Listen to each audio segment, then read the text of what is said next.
ibidukikije inkingi y'iterambere rirambye. Buri wese afite inshingano yo kubungabunga ibidukikije, yaba amazi, umwuka duhumeka, isanzure, ubutaka, ibishanga, amashyamba, urusobe rw'ibinyabuzima n'ibindi bifitanye isano nabyo. Ibidukikije inkingi y'iterambere rirambye ni ikiganiro cy'ikigo cy'igihugu cyo kubungabunga ibidukikije REMA. Ndabasuhuje inshuti bakunze b'ikiganiro ibidukikije inkingi y'iterambere rirambye cy'ikigo cy'igihugu cyo kubungabunga ibidukikije REMA ku bufatanye na Minisiteri y'Ibidukikije. Tariki ya 8 Werurwe buri mwaka u Rwanda rwifatanya n'isi yose kwizihiza umunsi mpuzamahanga w'abagore. Ni umunsi wahariwe kuzirikana ku ruhare rw'umugore mu iterambere ry'umuryango, dore ko ari naryo musingi w'iterambere ry'igihugu n'isi muri rusange. Ntawavuga iterambere rirambye ry'umuryango yirengagije ibungabunga ry'ibidukikije, kandi ari byo musingi w'iterambere rirambye. Byongeye kandi ibidukikije bifitanye isano ya hafi n'imibereho ya buri munsi y'umuryango. Abagore n'abagabo bagomba kugira uruhare rungana mu ikoreshwa ry'umutungo kamere nk'amazi, amashyamba, kubungabunga ubutaka, imicungire y'imyanda n'ibindi, biturutse ku mirimo bakora buri munsi igamije iterambere ry'urugo. Mu gihe uburenganzira n'uruhare rwabo mu gufata ibyemezo bigamije kubungabunga ibidukikije bitangana, byaba bigoye kwizera iterambere rirambye rishingiye ku micungire myiza y'ibidukikije. Ku rundi ruhande kandi, ingaruka z'iyangirika ry'ibidukikije n'imihindagurikire y'ibihe zibasira umuryango muri rusange, ariko zikazahaza cyane umugore we nkingi ya mwamba mu iterambere ry'umuryango. Bityo rero birakwiye ko umugore aza ku isonga mu kubungabunga ibidukikije. Nyamara raporo ku isuzuma ryakozwe n'ikigo REMA mu mwaka wa 2019 igaragaza ko nubwo hari intambwe yatewe, hakiri icyuho mu kwinjiza ihame ry'uburinganire n'ubwuzuzanye muri politike na gahunda zitandukanye zijyanye n'ibidukikije n'imihindagurikire y'ibihe. Urugero nko mu micungire y'umutungo kamere nk'ubutaka n'amazi, mu byemezo bifatwa abagore bahagararirwa ku ijanisha ritarenze 30%, nyamara bagira uruhare rukomeye mu gucunga uyu mutungo kamere. Iki cyuho kandi kigaragarira no mu zindi nzego zirimo ubuhinzi, mu gutwara abantu n'ibindi. Mu kiganiro ibidukikije inkingi y'iterambere rirambye cya none, turareba ku ruhare rw'abagore n'abagabo mu kurwanya no guhangana n'ingaruka z'imihindagurikire y'ibihe, uko abagore bafashwa gutanga umusanzu mu ishyirwa mu bikorwa ry'ingamba zitandukanye zigamije guhangana n'imihindagurikire y'ibihe n'ingaruka zibageraho ziturutse ku mihindagurikire y'ibihe. Nguhaye ikaze. Nk'uko nabikomojeho dutangira ikiganiro, umugore n'umugabo bakwiriye kugira uruhare rungana mu ikoreshwa ry'umutungo kamere nk'amazi, amashyamba, ubutaka n'ibindi bibafasha mu mirimo yabo ya buri munsi igamije iterambere ry'urugo. Uko bakenera ibidukikije ni nako bagira inshingano zo kubibungabunga, ariko ntibabigeraho umugore adahawe uburenganzira bungana n'ubw'umugabo, dore ko n'insanganyamatsiko y'umwaka igira iti uburinganire n'ubwuzuzanye mu mihindagurikire y'ibihe ibigarukaho. Mu Rwanda, umunsi mpuzamahanga w'umugore uzizihizwa ku nsanganyamatsiko igira iti uburinganire n'ubwuzuzanye mu mihindagurikire y'ibihe, Gender Equality to Address Climate Change.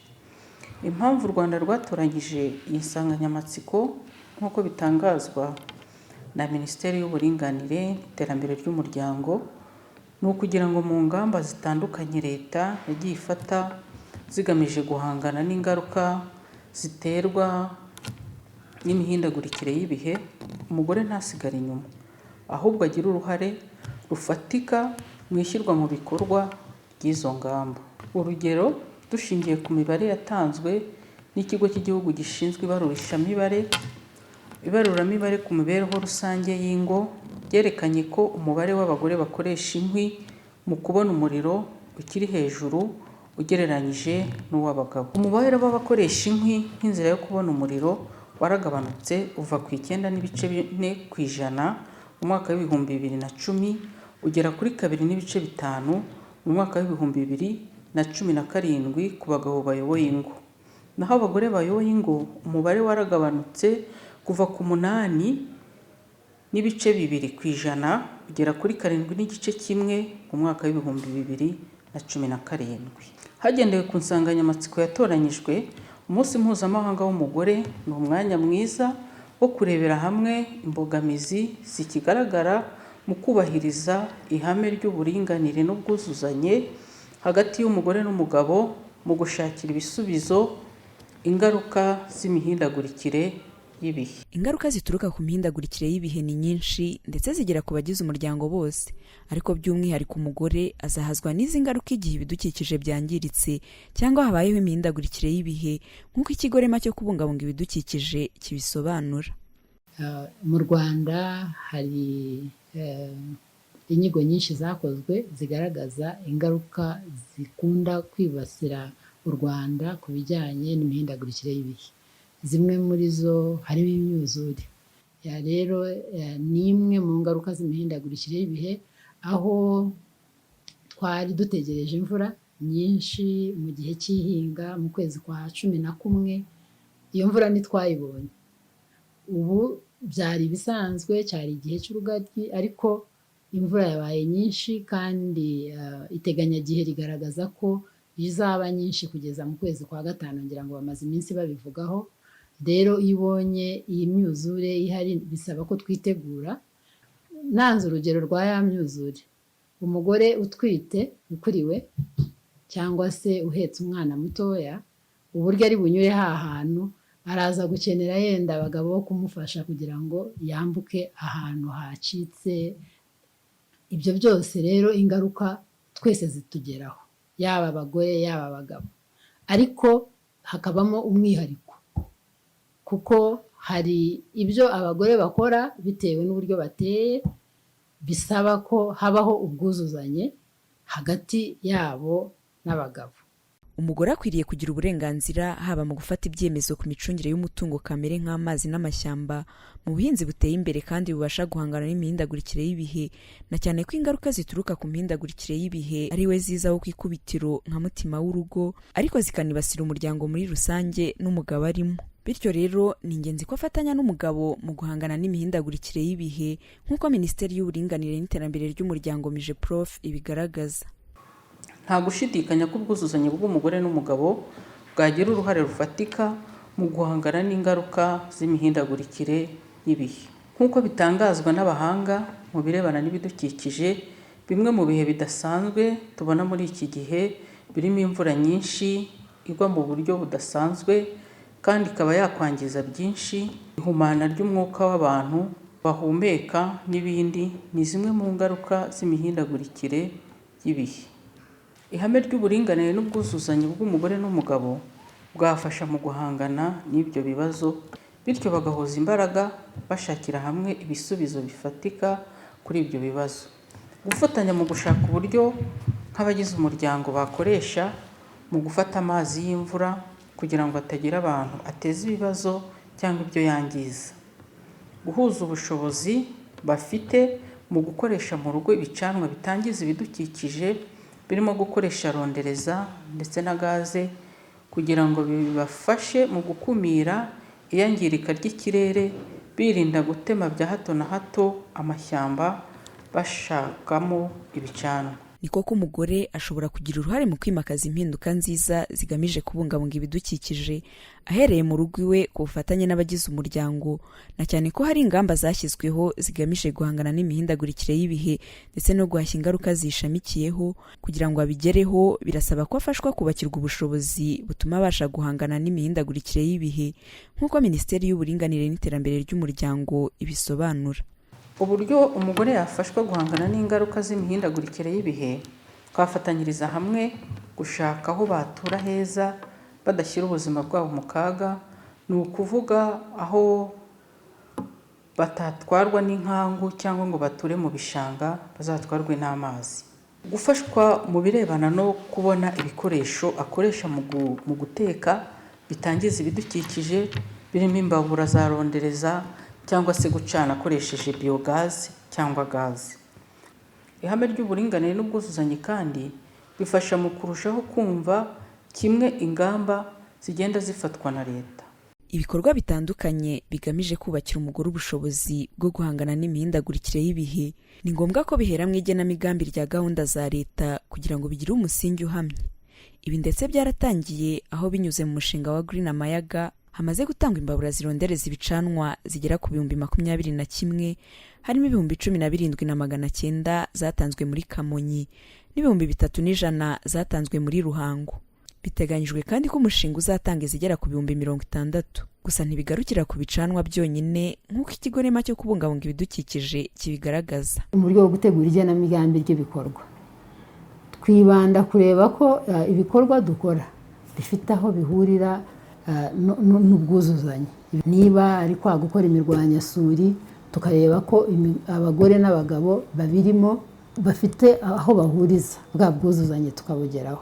Tukanaganira n'abagize umuryango kugira ngo ufite ubumenyi yungutse abe yaganira n'umuryango wose kugira ngo bisobanukirwe. Bamwe mu baturage bubakiye ubushobozi bubafasha guhangana n'ingaruka zituruka ku mihindagurikire y'ibihe binyuze mu mushinga wa Green Amayaga, bemeza ko bibafasha kugira uruhare mu kubungabunga ibidukikije no guhangana n'izi ngaruka buzuzanya abagore n'abagabo.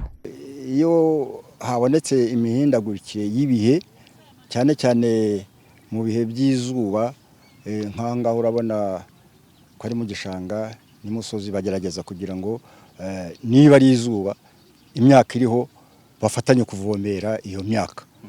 Hari ukuntu nk'ubwo mwayo mashyiga ya kinyarwanda wajyaga ku giti kikiri gitoya ukacyangiza kugira ngo ubone uko ucana. None ubu ngubu nimba ufite ibiti 5 mu isambu, igiti kimwe ushobora kugicana ukwezi kose.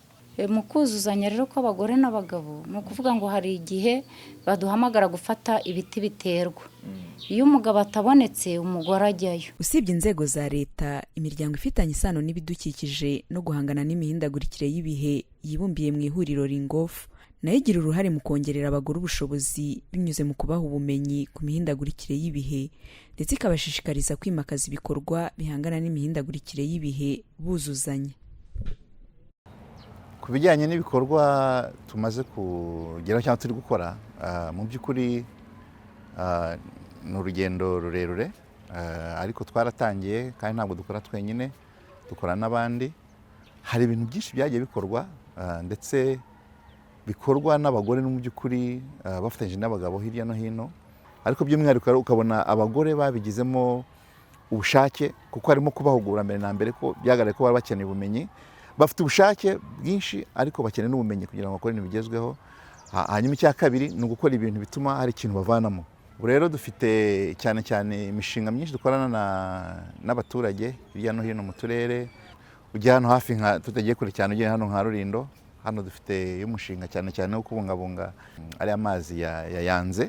Murabizi ko ari itanga amazi menshi tunywa muri Kigali, ariko cyane cyane tunafasha n'abaturage gushaka ibindi bintu bakora hariya, cyane cyane bijyanye n'ubuhinzi bugezweho. Ndetse muri byo usanga rwose nk'abagore mu bikorwa byacu usanga ari nka 60%. Bikaba bishimishije cyane kubona nk'umugore, bimwe tuvuga ngo mu muco wacu umugore ntashobora kujya kuhira ngo aterure ikintu, ariko kubera tekinoloji zigezweho ubu twabahaye amapompe yo kuhira ku buso butari bunini cyane, ariko akoresha imirasire y'izuba. Ayo mapompe ni ukuvuga ngo urasunika, afite amapine agendaho, noneho bigatuma wa mugore mu mbaraga tuvuga ko physically nkuko babivuga nkeya, ariko ashobora gusunika akaba yakuhira umurima wose nta kibazo agize. Abagenerwabikorwa bimwe muri iyi miryango yimakaza ihame ry'uburinganire nabo bemeza ko uburinganire bubaranga mu byo bakora, harimo n'imirimo ibafasha guhangana n'ingaruka z'imihindagurikire y'ibihe. Kuri izi moteri zikoresha imirasire y'izuba, igihe cyose tuba turimo turahinga. Mu gihe izuba ryabaye igisubizo, twese tugahuriza hamwe, nta gikorwa mbese umuntu akora avuga ngo kigenewe umugore cyangwa kigenewe umugabo.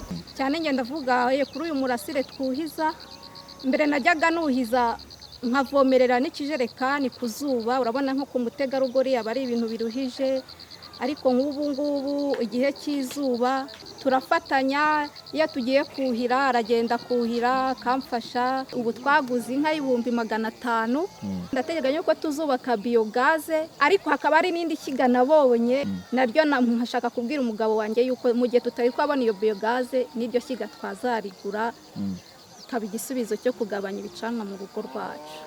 Muri rusange hari intambwe imaze guterwa mu kwimakaza uburinganire n'ubwuzuzanye hagati y'abagore n'abagabo, harimo n'ubufatanye mu guhangana n'ingaruka zituruka ku mihindagurikire y'ibihe, kandi urugendo rurakomeje.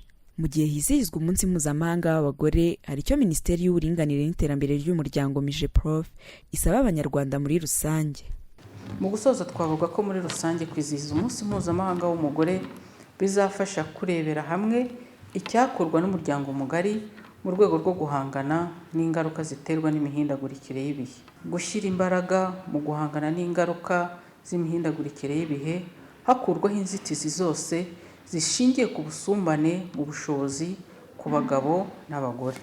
Twifurije abanyarwanda bose umunsi mwiza mpuzamahanga w'abagore, by'umwihariko abagore. Wari uzi ko ingaruka zituruka ku mihindagurikire y'ibihe zibasira cyane abagore ugereranyije n'abagabo biturutse ahanini ku nshingano bafite mu muryango?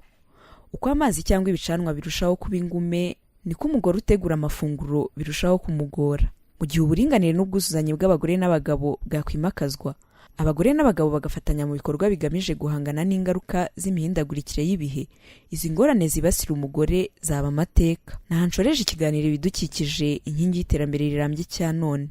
Naho ubutaha. Ibidukikije, inkingi y'iterambere rirambye ni ikiganiro cy'ikigo cy'igihugu cyo kubungabunga ibidukikije REMA.